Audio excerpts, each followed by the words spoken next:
Can you guys hear me? Yeah, we can hear you. Very good. You guys are gonna have to bear with me tonight. It's been a long day for my voice, but I'm just getting past what I think is a sinus infection, but seems to be holding up all right today. So it's good. While people are still joining, I'm sure we'll have a couple more. If you want to go ahead and unmute yourself and share either some good news and or if you have any questions about coaching before we get into what we've got tonight. If there's something you're looking to specifically learn about, feel free to jump in.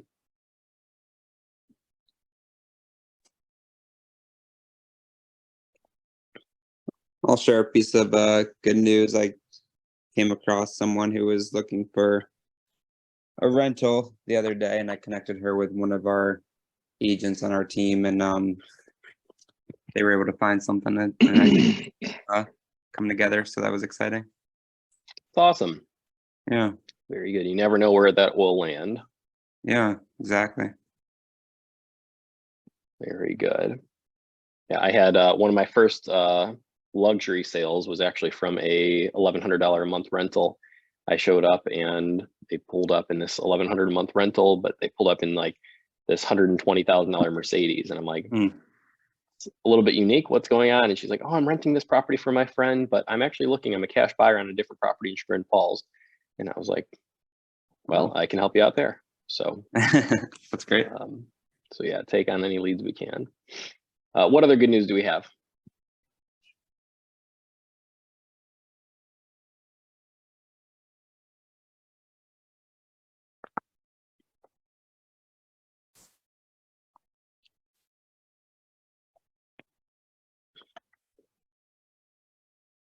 No, somebody's got to have some kind of good news going on.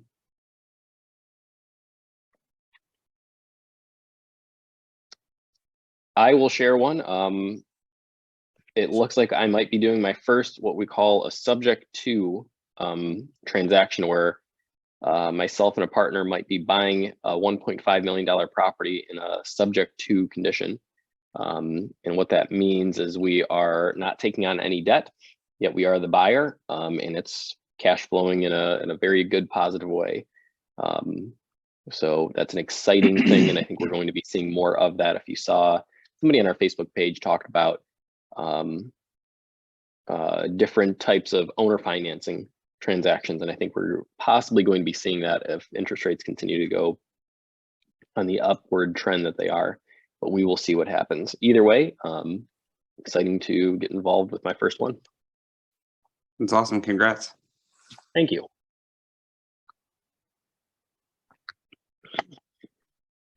Well, why don't we go ahead and jump into all about coaching. This is going to be an interactive session that you guys can ask any questions about. We're going to be talking about how to get the most out of coaching. We're going to talk about the different programs that we have and some results we've seen from other agents. So even though many of you have coached with us or currently coach with us, we're going to dive a little bit deeper on that. So Wesley, anything you want to add on that? Nope. Let's rock and roll, man. Very good. For those of you who don't know Wesley, he's our West Side coach, productivity coach out of Rocky River. I'm the East Side. If you don't know who I am, I'm Eric Akbar. I'm the East Side productivity coach out of Pepper Pike. And yeah, that's who we are. So Wesley, do you want to start off by telling us a little bit about yourself? And yeah, sure. I know we didn't prepare to talk about ourselves, but oh, it's okay. It's okay. People always love to talk about themselves, right? So especially realtors. That's it. So yeah, I've been in real estate about 7 years now. I took this position over last February. So I've been doing this for about a year. A little bit about my personal life. Married for 16 years, 4 kids, 13 and under. Yeah, did a little bit of HR before I did real estate, did a little bit of retail banking. So I've been in the sales industry for quite some time now, and yeah, really enjoy what I do, and really love the coaching aspect of the whole thing. That's probably what I'm most passionate about. So yeah. Very good. Those of you who don't know me, I grew up in Russell, went to Brush High School for auto tech, went to West Geauga for, I guess, normal high school, if you want to call it that. Graduated, was a car mechanic, jumped right into real estate at a very early age, and struggled, as many of us do, our first year. Really tried to find which way to go, how I could get through those days of like, what the heck am I doing? How are these people getting paid? Fast forwards now, I'm selling about $10 million a year in real estate. I also run the productivity coaching on the east side. We've got about 72 agents from all sorts of different backgrounds, and we're going to talk a little bit about that today. And then I also own 42, possibly soon to be 45 investment properties. And that's a big passion of mine, is to teach how to invest so you can have a passive income, so you can go enjoy or you can retire out of real estate and try to, instead of just trying to sell your business, which we can do, yet it would be wise to also have some passive income coming in from your properties as well. So the first thing that we want to talk about, which I'll let Wesley take over, what is coaching, Wesley, versus what is training? Yeah, so that's a great question. So one of the things that we wanted to lead with was what is coaching not, right? So a lot of people have this view of coaching as training, right? So, hey, it's your job as a coach to train me on what I need to do to be successful in real estate. The great part about being with Keller Williams is, Keller Williams at one point in time was voted the #1 training organization in the entire world. So there's plenty of training to go around, right? So it's not necessarily Eric and I's job to be a trainer. It's not our job to be a mentor, really. A mentor is sort of like this person that gives you wise advice from some long store of built up life experiences. It's not even that, right? So what coaching really is having powerful conversations to help change your mindset around certain things. So I know Eric will agree with me, when you think about real estate, there's definitely, when you walk into this business, a mindset shift that has to happen, especially if you've not been in sales before. You're commission only, and there's a certain set of daily activities that you must do to be successful. And so a lot of people walk into this business not knowing, first of all, that it is a business and you have to treat it as such. And so it's really our job as coaches to come alongside you and help you sort of rewire how you think about real estate and how you think about the world around you. So we get into powerful conversations and ask powerful questions to get you to self-discover what it is that you need to be doing to be successful. Because the reality is, as we all know, the answers are inside of you, right? So you know why you're not doing a particular thing that you need to be doing. And it's our job to sort of vet that out and get that out of you so that you can change your mindset and be as successful as you want to be in this business. What would you add to that? I completely agree Eric? with that. When it comes to a lot of the deeper conversations that we're looking to have, at the end of the day, we're looking to change behaviors. Write that down in your notes. How can I change the behaviors to become a top producing agent? Excuse me. You're going to hear often from a lot of our agents that coach with us that we're changing behaviors over that week. We all, by the way, often people are like, oh, I already know what to do, Eric. Things that you're already teaching me, or the things you're talking about and the things you might hear tonight. You might go, I already know all these. That's great. The question is, are you doing them? I remember a story from when I was very young, and I believe it was in our youth group. Somebody asked, it was a metaphor of a story, and somebody asked another person about coming to church, and they said, oh, I come to church whenever I want. I can just come to church in my own mind, and I don't need to actually go physically there. He goes, I can go out and pray in the woods. And the person asked him, when was the last time you actually went out and prayed in the woods? His point being was, were you actually taking the actions you're supposed to? You know what you're supposed to do, but are you changing the behaviors? And we should be looking at that in the real estate world. We coach on 3 different sides. We coach in life, we coach in business, and we coach in investing. That's how I run my program, at least on the east side.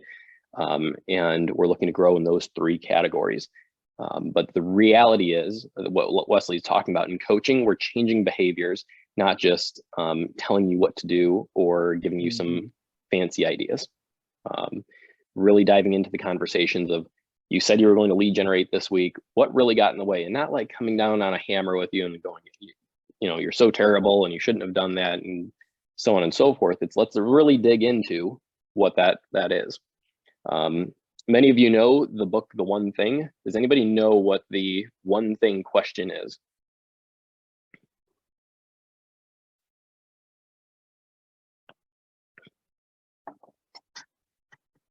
I know. Go for it, Wesley. What's the one thing that I could be doing that makes everything else either unnecessary, or is it irrelevant? I can't remember the exact terminology. Easier. What's the one thing Yeah, that I could be doing? you hit the point. Yeah. What is one thing that if I did, everything else becomes easier or unnecessary?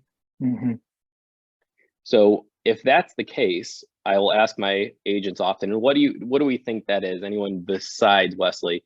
What is that that item for real estate agents? If they're looking to grow their business, it's that big scary word that starts with an L.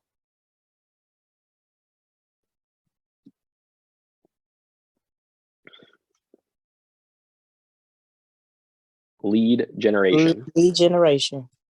Thank you, Lakita. Lead generation. And the reality is, if that is the answer and they know the answer, I go, well, great, did you do that? And they go, no. And I said, well, then your one thing isn't lead generation. Your one thing is, how do we overcome the thing that's keeping you back from lead generating?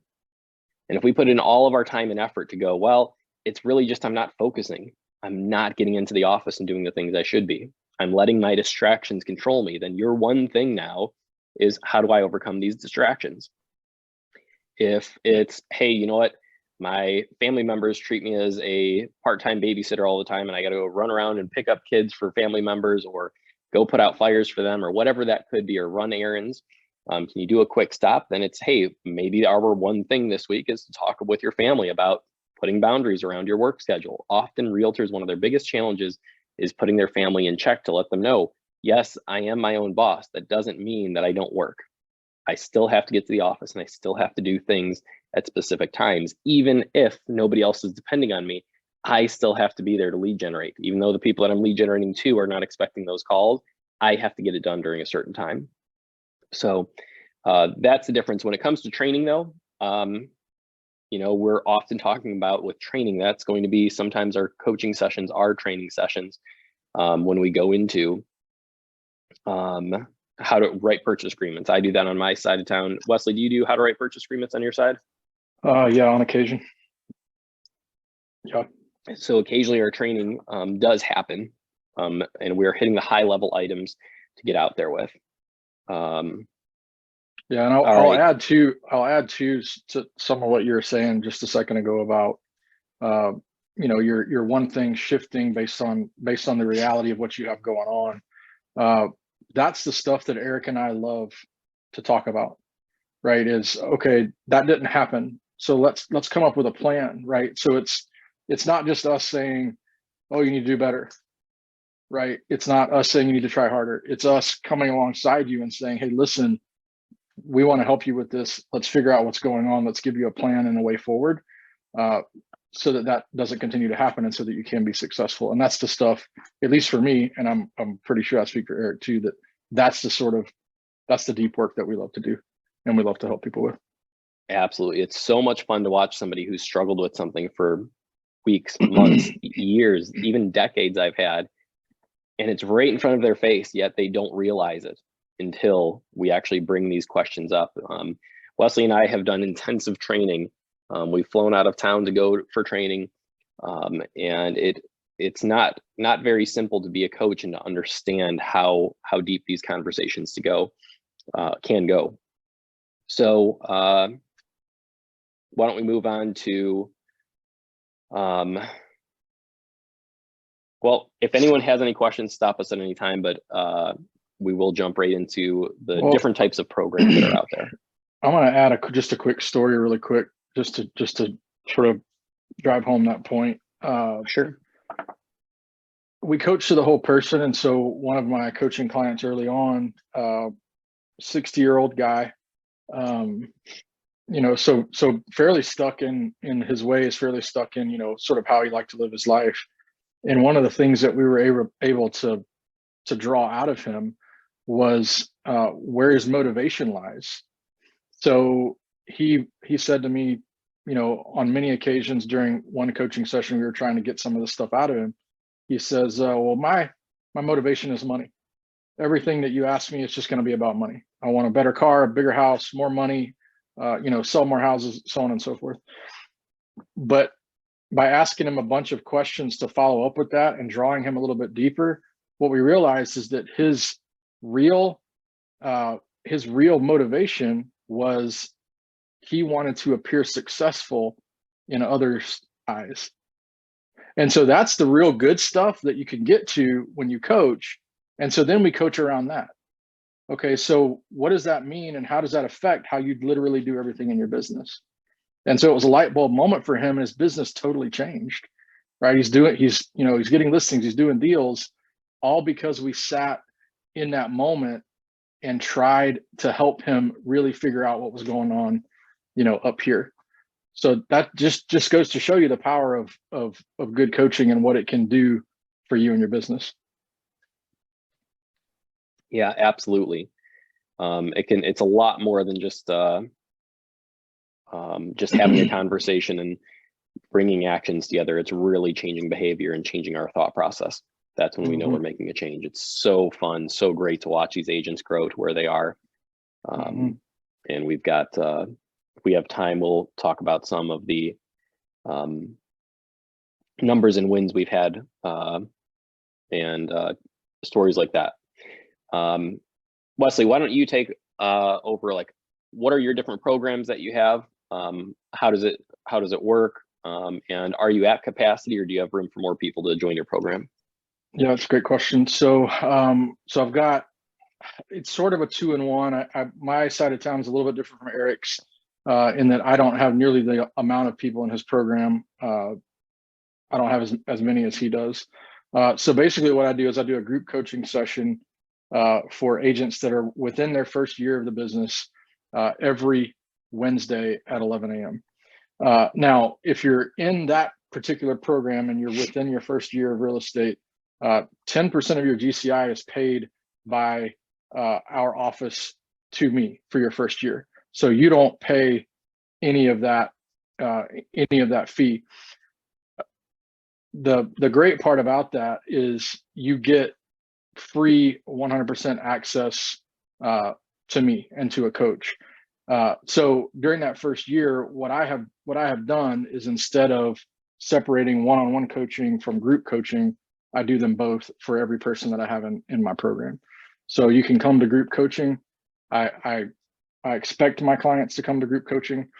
However, I also expect them to come to one-on-one coaching, because the program is not that big over here. So you asked the question, do I have room? I got tons of room and lots of time to be able to devote to more folks. But typically what we do in our weekly group coaching is very similar to what you do, Eric. So we go over contract writing on occasion. Sometimes we do literal group coaching where it's not training. We're literally talking as a group about what's going on in our business. Because what I've found, and I know Eric will agree with me here, is usually if one newer agent is having an issue, that same issue is probably being had by multiple agents. So we found that having a group coaching session every once in a while where we can talk about those issues has been really fruitful in our business. Today the group coaching session was going to be all about new tips and tactics for this current market. So as you guys know, the current market is very, very weird. We're still trying to figure out what's going on and sort of fumble our way through it. But 21 different things that you can do in this market to help you stand out from other real estate agents and from the competition. So it's things like that that I'm trying to curate to put together. So it's a sort of a mixture of training, it's a mixture of mindset, and it's a mixture of practical tips. But everyone, one half-hour session per week, one-on-one with me, and that's how I've been doing that. And that's really, to me, where the magic really happens. So that's sort of my program in a nutshell.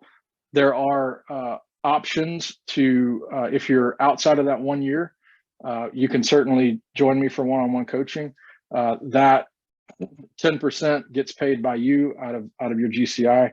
And like Eric said, those sessions are a lot about life, real estate, and investing. My coaching style is very, very heavily on mindset. I don't do a lot of investing. If anybody wants to know about investing, don't come and see me, go see Eric, because he's the guru at that. But as far as life coaching, real estate coaching, that's really where my bread and butter is. There's some accountability involved. I have some pretty wild accountability strategies. Some of my coaching clients, if they were on the call, they'd be shaking their head going, yeah, it's wild, but it works. One guy wanted to come into the office at 9 a.m. every day, and he was having trouble doing that. So I said, okay, fine. If you're going to be late every day you're late, you have to buy me lunch that day. I've gotten a lot of free lunches, by the way, but it works. It works. And so he's gotten way better at it. At first it was quite frequent, but just things like that where we're thinking outside of the box to try to help change, again, what Eric said, is change behaviors and change the way you think and change the way that you process through some of these things, so that we can push you to be as successful as you want to be. So that's kind of the quick rundown. Yeah, often the coaching sessions will get into personalized issues. Often we'll see, again, not just a real estate problem or an idea problem. It can be that there's a conflict with a relationship that you're having, family, friend, husband, wife, sister, brother, child, whoever, that you're trying to overcome these challenges. And we can not only share that insight from what we have seen, but what we have seen work with other agents. And usually, believe it or not, the ideas are typically going to come from you. It's just asking the questions in the right order that will be able to extract them and help you find what that result is. Yeah, and we coach to the whole person, right? So this is not, to us, it's not just about real estate, right? Because real estate is only one part of your life. And as we all know, your life is so intertwined that it's really hard to let's just coach about real estate. A lot of times that spills over, like Eric's saying, in so many different areas. And so it's really our role, and honestly our privilege, to be able to coach really to the whole person. Yeah. Well, very good. So my side of town, we run things a little bit differently. We've got about 72 agents in it right now. And we have our weekly growth group coaching session. And we go over several different topics. What we have that I have written down are writing contracts, the 7 levers of lead generation. The 7 levers of lead generation, we go into each and every category of lead generation that we have seen, and some action items, not just like saying like, here, do open houses. It's here's the script to call an agent and get an open house. Here is, we'll have agents sometimes raise their hand and say, I'll call you at 8 o'clock in the morning and we'll script what that looks like. What to expect at those open houses. Then we go into the next one of calling for sale by owners. Here are some scripts for sale by owners, and we keep going through that. Next one, which Wesley already talked about, is mindset. We just got out of that session recently. Probably, like Wesley said, it's one of the most important sessions we can get into. If you have the right mindset in real estate, there's nothing that can come up against you. You will find the way through. It's getting your mind in the right area and understanding. Again, we all know what we have to do. It's pretty blatantly obvious. We need to lead generate, lead follow-up, transaction to close, make sure that our clients are getting the care and attention they need, and going from there. blow the roof off your open house, we do a whole session in just that one category, how to do open houses. I had an agent recently go, I'm really afraid to do them. I don't know. And I literally just sent her an open. I said, go do this one on Sunday. She went and did it. She had 75 people come through her first open. That poor girl. Talk about an overwhelming experience. She also wrote her first offer for a client. She had no idea who they were the very following day. That deal did not happen yet. Was that a good learning experience from her? Huge. Not only that, she also got teamed up with another agent. I shouldn't say teamed up, but she started growing along with that group. And that's what I always encourage. Start communicating with agents in the office, agents at your own level and agents who are more experienced than you, because you're going to learn from both of them. You'll also get possibly some deals that are going on from those agents, or an open house, or whatever it could be. Take the good with the bad, meaning if you got to go show a house an hour away, I recommend go show that house an hour away for that agent. Even if you're getting paid $35 or $50, guess who's getting a call when they're on vacation? They have a $450,000 buyer they can't take care of. You are. So building that relationship and letting them know you're always the one that can jump in and help.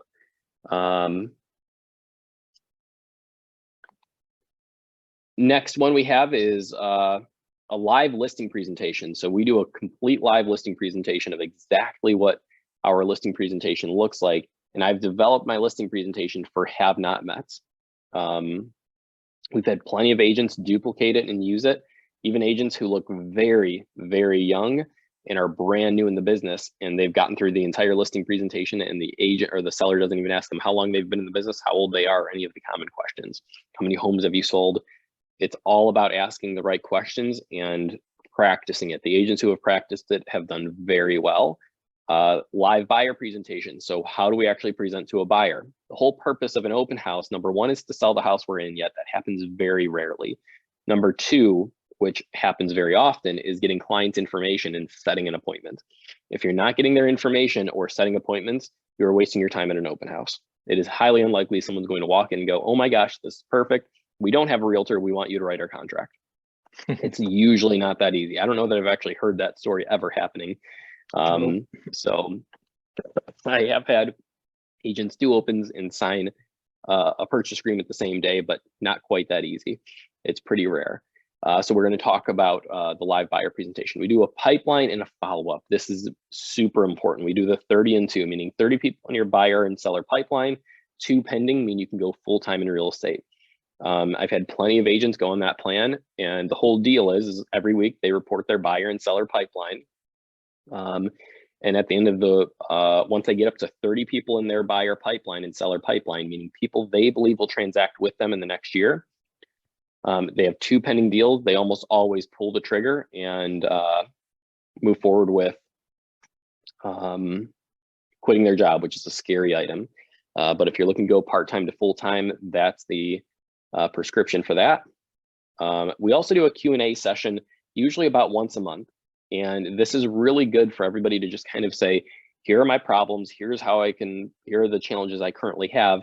How do I get through this? And it's not only us that are talking in these sessions, it's the agents within the program that you're helping learn and grow together.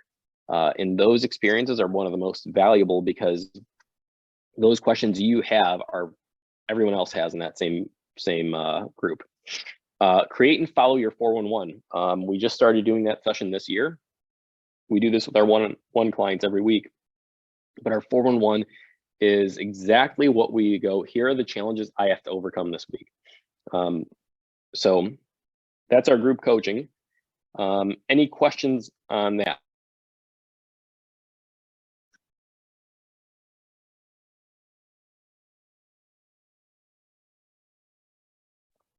Sorry if my phone just cut out there, or my screen did. Somebody was calling in. Well, perfect. So how do we get the most out of coaching? I wrote some notes down. Wesley and I shared some notes on this. Make sure you're writing down these notes. And the first note that we have is get a coaching notebook. If you don't have a coaching notebook, it always scares me when an agent will come to us with a blank piece of paper, or they'll grab something right off or borrow something from somebody else's journal or something, where do scrap pieces of paper end up typically? In the trash. They almost always end up in the trash. That's exactly it. So make sure you go out and buy one. Indecision is the thief of opportunity. We talk about this all the time in coaching. If we need to, within 2 minutes, can we order a coaching notebook? Absolutely. We can go on Amazon, click order. It'll be here in 2 or 3 days. A coaching notebook, by the way, is just a notebook of any sort that is dedicated for real estate. I encourage you to take more than 1 minute to figure that out, but dive a little bit deeper into it and figure out what will you enjoy writing in. Wesley, you want to take the next one? Yeah, this one's super important. Don't be afraid to engage and ask questions. Engagement to us looks like being all in, right? So, don't walk into a coaching session just, because you just think you need to be there, right? It's an opportunity for you to grow and to learn. And if you don't engage, meaning you don't play the game, it's going to be very, very difficult for you to grow pretty much at all. And so what we mean by play the game and engage is, when a coach asks you a question, right? Don't be afraid to hide, because Eric and I are very highly trained. You can't hide. We'll ask you enough questions to get to where we want to get you to, so that you can take that next step in your growth. And then that also goes for group coaching. So if you're a part of a group coaching program, be there and be present, right? It's so easy for us as real estate agents to blow off some of these things and go, okay, well, I've got to check on this deal, or I've got to do this thing, or I've got to reach out to this title company or whatever. I've got to deal with this emergency. But what I have found is that people that play all in, especially when it comes to group coaching, and listen and pay attention, are the ones that are typically more successful than the people that I see in the back row texting or surfing Facebook. So yeah, engage as much as possible. Yeah, I remember Pat Mancuso used to have a joke. He's a bold coach, and he would say during bold, which is a group training of like 100 people, he would go, when you guys text under the table, I know you're not praying at the moment. And what he was saying is like people putting their hands together and like looking down. We know what you're doing, and it's not harming Wesley and I. It's truly harming yourself, and it's so easy to get distracted. Well said. So yeah, we want to make sure we keep distractions at bay. Anything else you want to add to that, Wesley? No, I'm good. Next item, ask for opportunities. It's shocking, the agents that we have that don't ask for opportunities. And when opportunities are given to them, they hesitate. If we are asking you, do you want an open? If we are asking you, do you want to sign up for opportunity time? If we're asking you, do you want to show a buyer? We wouldn't be asking you that if we didn't think you were prepared. Grab that opportunity, and especially if it's from another agent, pull it in and figure out what that challenge is. I have had other agents where I've referred an agent, somebody will reach out to Wesley or I. When they've reached out to me, I'll say, yeah, you know what, I do think there's an agent. Hey, I'm going to put you on to blank person. And I find out that blank person wanted to sit down with that agent for like an hour and talk with them and have a long conversation about what to do and all these other items. That's not that agent's job. They're looking for, I need this taken care of, go do an open or don't. You can come to Wesley or I for how to get prepared, and we have pre-programmed ways. We've got spreadsheets, we've got videos, we've got you name it, on how to get you going right away. So don't be afraid to take those opportunities. If you are getting those, if you are being asked, number one, take them, and number two, be the person that asks us, because you're the ones that we're going to remember that go, this person is looking for that next opportunity. By no means would Wesley or I ever turn you down if every single week you said, can I have the opportunity? Can I have the next opportunity? Next time you get somebody that needs help, can you send it my way? We'll definitely remember that. And just beware too, if you ask us for opportunity and we give it to you and you refuse, that's another coaching opportunity for us, right? Sure. So, I've had agents that, hey, I want to learn how to do this. Hey, I want to do this. Hey, I want to do that. And then when the opportunity comes, they don't want to take it because they're nervous, don't know what they're doing, so on and so forth. And again, like Eric said, if we give you the opportunity, we know you can do it. Right. Yeah. That's not a question of ability at that point. Absolutely. Here's one that gets me every time. If all you do is come to coaching every single week and don't do anything between coaching sessions, are you going to be successful? Absolutely not. We need the action outside of the room. I saw a meme somewhere recently that showed somebody that had a perfectly planned schedule and a perfectly planned plan of how to work something, and then somebody who had a terribly executed plan, yet they took action. And it was showing that the person that took action would always win. We will learn by default what not to do by doing something. By doing nothing and being afraid, that is a huge, huge challenge and a coaching opportunity, as we just spoke about. I often will say, find what is uncomfortable and go do it. So if you have a list of 5 items you need to do in that day, lead generation's on there, but it's always being kicked to the last part of the day. And guess what? 5 o'clock comes and you're like, I could go home. You will feel much more accomplished by putting those items we don't want to do up front and first. Yeah, perfection is a delusion anyway, right? So trying to be perfect, you're never going to be perfect. So why do you let it cause you to, like, why do you let it lead you to inaction? Because you're never going to be perfect. I'm not perfect. Eric's not perfect. None of us are. But what we've learned is that discipline over time is what gets us the results that we want. Yeah, if you look up, there's a great video by Denzel Washington. It's a short clip on YouTube. And he talks about it takes commitment to get started, but it takes consistency to finish. Consistency is everything. We really need to be consistent in our efforts in any form. I'd rather you lead generate 5 minutes a day than one day for 8 hours.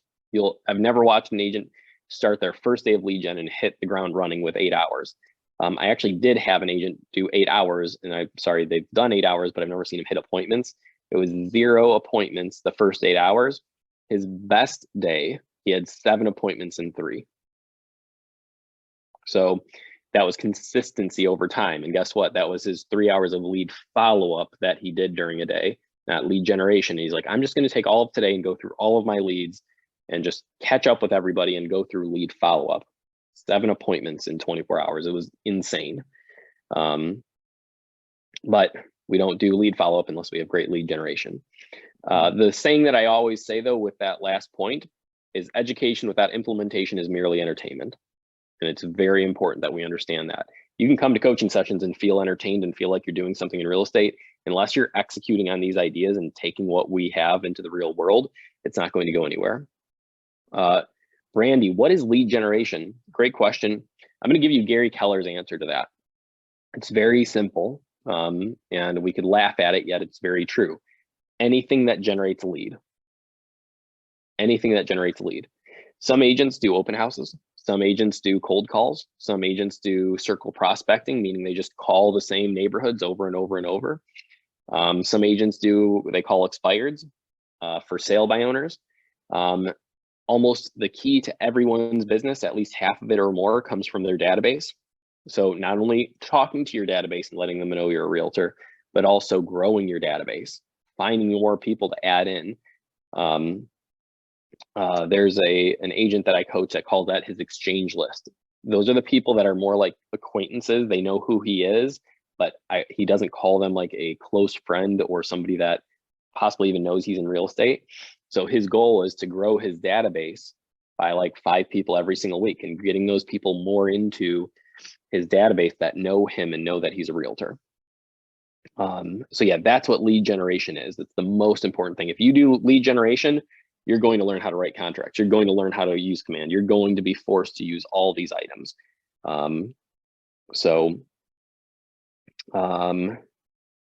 I'll take this one and then I'll let you take the last 2. And some of you may feel guilty. This isn't for you to feel guilty tonight. Yet it's about showing up. And what it is keep your camera on and show up prepared. So I know some of us have our cameras on, some of us don't, and some of us don't have that possibility sometimes. Yet I have also had agents who have unmuted themselves by accident, and I hear that they're washing dishes while in coaching. If we're really trying to extract everything we possibly can out of coaching, are we showing up as if we are here to learn and here to engage? Are we engaging with conversations with our, when questions are asked? Those are the agents who do very well. We talked a little bit before, Wesley, about asking for opportunities and speaking up, and about consistency. I will tell you, when I was doing the power hours, we would call every morning from 9 o'clock till 11 o'clock. We had up to 30 agents plus come to those sessions. Every agent that stayed in that program for more than 3 months was a capping agent every time.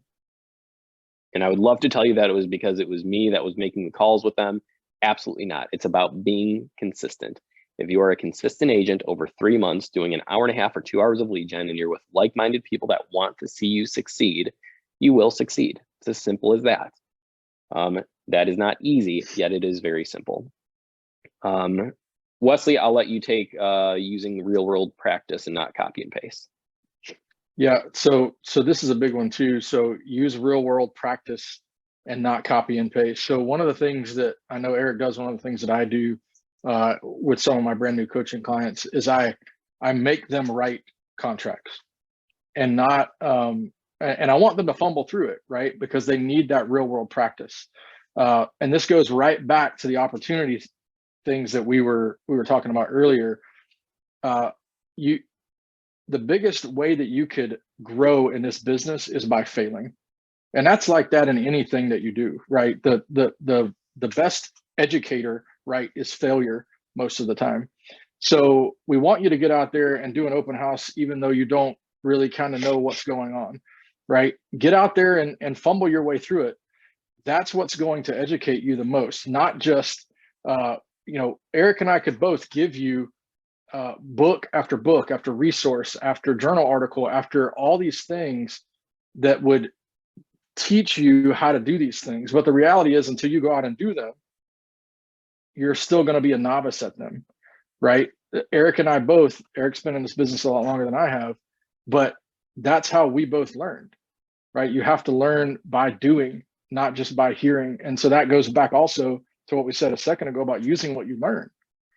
So, again, I love what he said earlier. It doesn't hurt our feelings and it doesn't hurt us when people don't play all in. You're just hurting yourself. And so all we can do is give you the tools to do it and the resources and the training and the coaching, but ultimately it's up to you to go out into the real world and actually put these things into practice and not just copy paste your way through life, sort of like cheating on a midterm, right? Or cheating on an exam paper, right? Get out, yeah. Do it, and fail along the way, and you'll learn a whole lot more than you would if you just read a bunch of books about it. Yeah, you'll hear me talk often about Charlie Munger. One of the things he really, really implements in his business, if you don't know who Charlie is, you'll know his business partner, Warren Buffett. Charlie always talks about when we are working with someone, we want to find people who don't memorize things. Memorization means nothing. If any of us have taken a foreign language, you may have memorized a lot of different words in French, Spanish, whatever it might be. Yet when you understand something, that is a completely different category. When you can understand a language and go to a foreign country and use it and interact with it, I don't care if you can memorize the entire dictionary, but until you can use it and understand and truly interpret what's happening, that's what's important. And we do that by experience. So putting ourselves in uncomfortable positions. Very good. Growing relationships with one another. We've talked a little bit about this. In this group coaching session, we've had agents who have grown through this. It's fun to watch them. They became friends at the beginning and they're still friends 5 years later. They're still watching each other grow. When one's having a rough time, the other one might be able to help them have a better time. So grow those relationships alongside one another, not only again with the agents in the group coaching sessions, but also agents who are a step above you. Maybe they just graduated their 1 year. On that note as well, every other office, period, charges the agent 10% to come to this coaching. Our office is the only one that pays for it for you.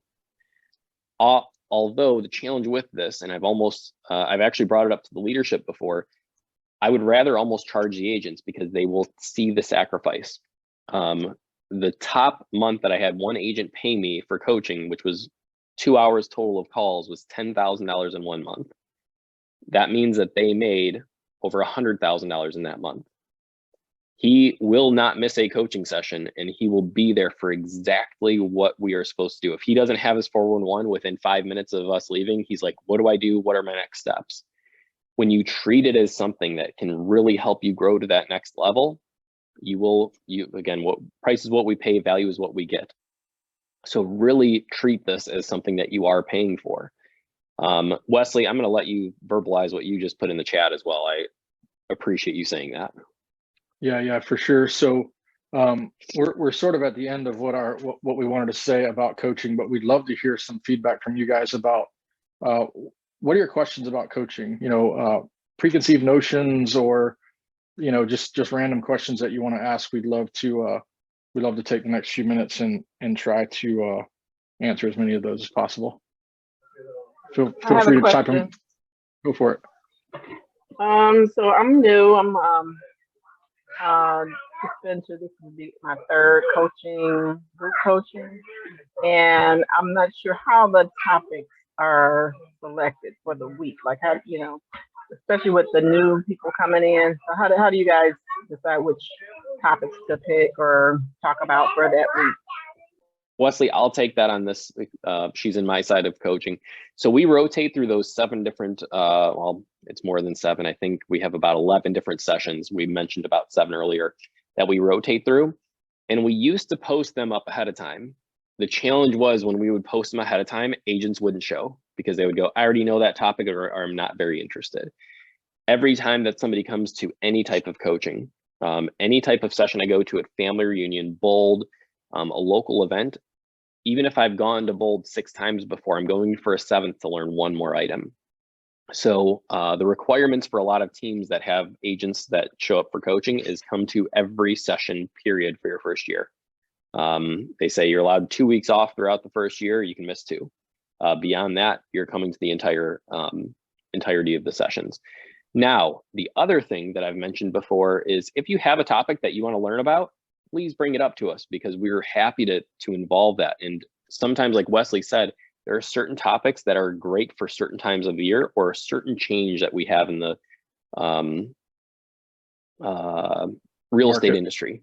Yeah, in the market. If we have something going on with interest rates that are challenging us, a lack of inventory, over the last 2 years, it was very hard working with buyers. How do we make our offers accepted without just paying to the moon? So yeah, I hope that answered your question, but no, we don't have a set schedule ahead of time. We rotate it, and then we will do those during the day. Okay, then my other question, I'm sorry if nobody else has a question, but no, please. I still have my one-on-one session I need to do with you, and I'm looking forward to that. But how often, I know you have the 30-day follow-up, but for that first year, how often would we be doing the one-on-one? So we do a one-on-one. You come to group coaching sessions on a weekly basis, and then it's as needed from there. So if you're coming to us and going, hey, what is this certain problem that I'm coming up with? We will set you up on a schedule and get that taken care of.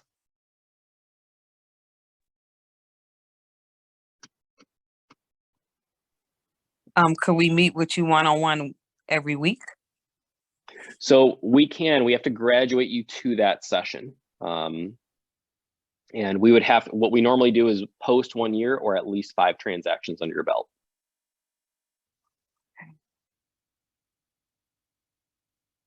But yeah, we have graduated people early, the people that show up consistently, do the actions that we're giving them, so on and so forth. Okay. Absolutely. Any other questions? Just say, for instance, out of nowhere, I get a buyer or a seller. Mm-hmm. Like, I'm very new. I shouldn't turn that down. Like I should reach out to a coach because at this point I'm like, okay, I know I go to Dot to find certain things. I'm just like not very clear on everything right now. So I feel like I would turn someone down before I say yes because I'm not, you know, ready or I don't know enough yet. So I know you guys are speaking on that a lot. So what do you suggest when you Absolutely. Take on it. The industry is so much more simple than what most people make it out to be. I often use the Alphadet. I see you shaking your head as well. And Alphadet has been, how long have you been licensed? A year and a half? 2 years now? Oh, you're muted.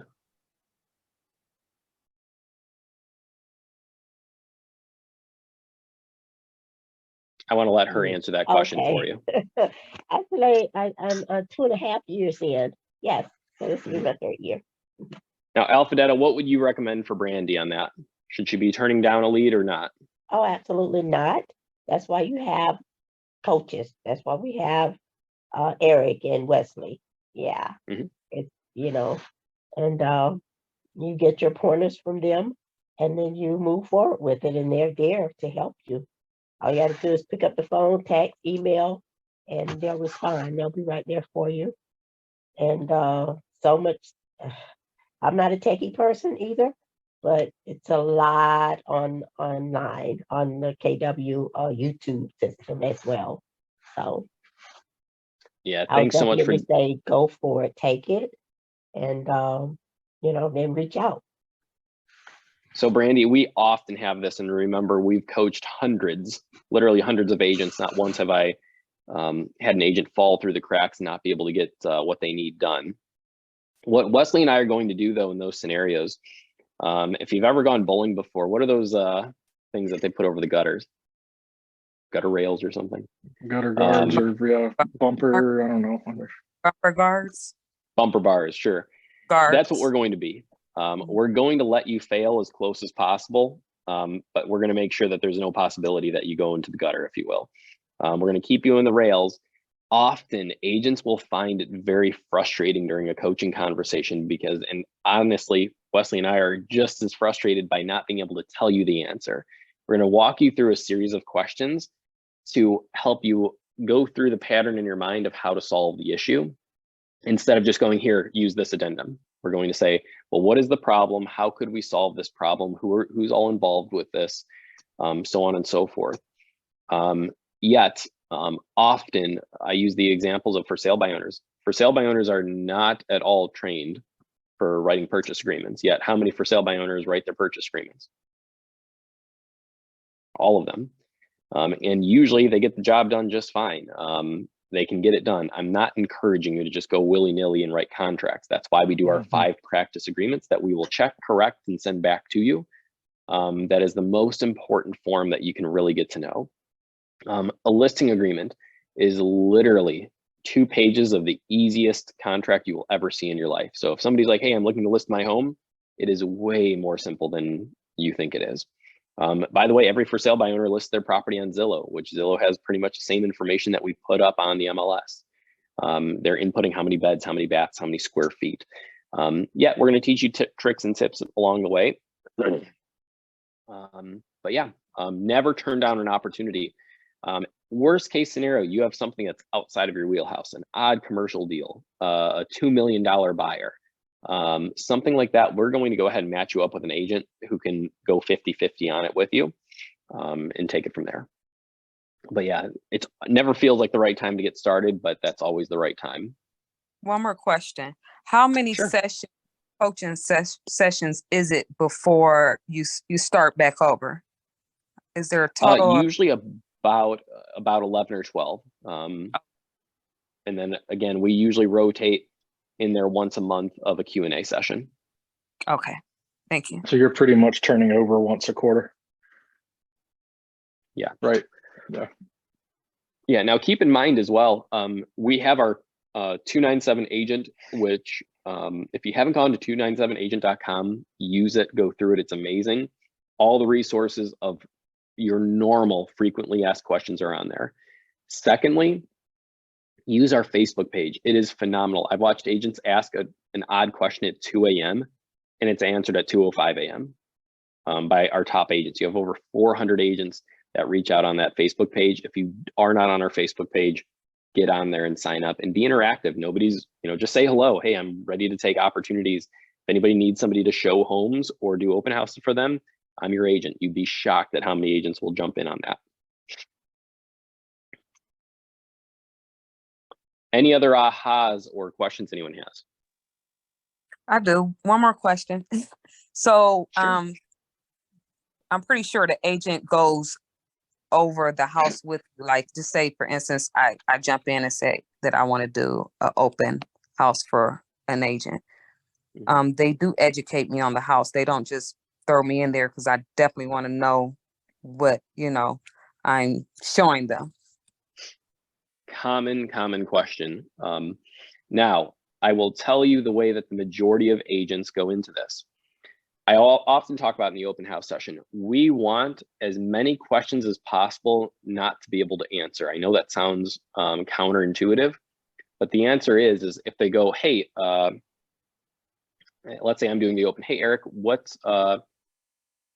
is the seller selling? I go, that's a great question. I'm actually not here to represent sellers. I'm here to represent buyers like you. I would be happy to write that down and I'll get back to you. What's the best contact number for me to call you at? And what did I just get? Some buyers. I got their contact information. Right. That is the purpose of the open. Often we feel like we should be educated about everything backwards and forwards on that house.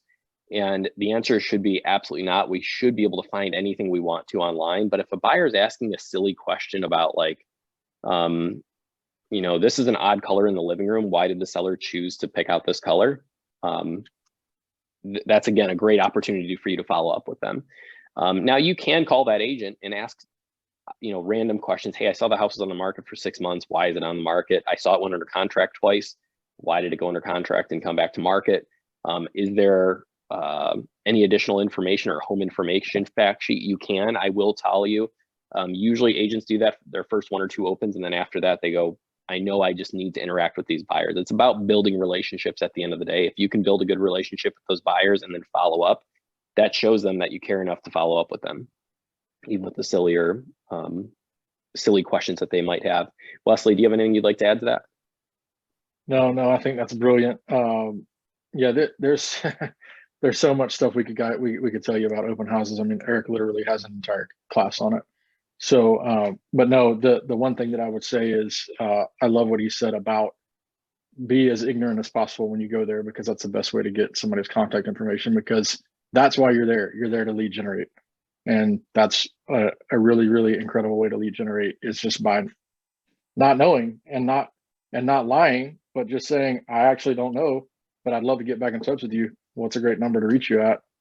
And then just follow up with them like normal until they buy or until they die. Yeah, one thing that I often do, Brandy, is in our coaching sessions, we talk about how to share contact information, our card from our phone, which is literally just at the top of your contacts. And 2, I go into HomeSnap and I'll download the property disclosure right from my phone. And then I just click the share button and I go, would you like the property disclosure, Mr. Buyer? And they usually go, yes. And they think I'm going to hand them a piece of paper. And I go, great, go ahead. And I hand them my phone. I say, type in your phone number. I'll share it with you. What did I just get? Their contact information. So it's learning techniques like that that's more impactful to gain their contact info. If you really want a secret, type in the address before they walk in the door on every text message, and just have that same line ready to go. On Monday, the day after, you can go through and just type in that in your search bar, that address, and it'll show up all the contacts from the people you shared that disclosure with. Now you have more people in your buyer pipeline. You can follow up with them and go through. But these are the exact techniques we use with our agents who are doing 5, 10 plus million in sales. Thank you. Yeah, of course.